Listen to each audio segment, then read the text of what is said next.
Whew, what a wonderful day in the land of the living. Life is forever beautiful in the now moment. The now moment. The now moment. The now moment? Yeah.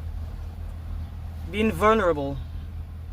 They say being vulnerable is not a good thing.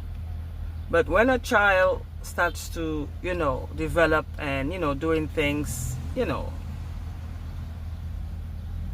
starting, being around other people and stuff, and then the mom would say, don't talk to strangers.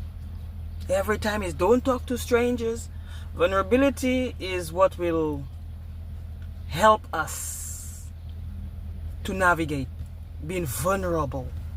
Being vulnerable will expose so much from another. Being vulnerable, as a child is growing and you telling that child, don't talk to strangers, it closes them up. Like you're telling them, don't be yourself. Don't be yourself. But vulnerability is a very powerful thing. Like I'm being vulnerable to you guys right now. Yeah, I'm being vulnerable to the world around me and outside of me.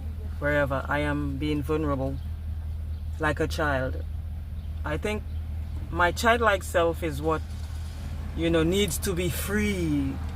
That's the only way we'll enjoy everything authentically, genuinely. Being a child and letting that child develop its own character, its own destiny, its own it's like telling a child, don't talk to strangers. Yes, I understand, because vulnerability have its positive and its negative about it. But this is the only way somebody will develop its own self in a more authentic way. Vulnerability is powerful too. Yes, it has its negative, bad side, but it is good for us as a child growing up to understand it, and to see the world and to experience the world. To me, it has the child to be closed up by telling the child, don't talk to strangers. So the child is holding some part of itself back, like not being itself at the moment. Vulnerability is a very powerful thing. Let them flow, let it flow. God protects everyone. Let them be vulnerable. It's good, powerful too.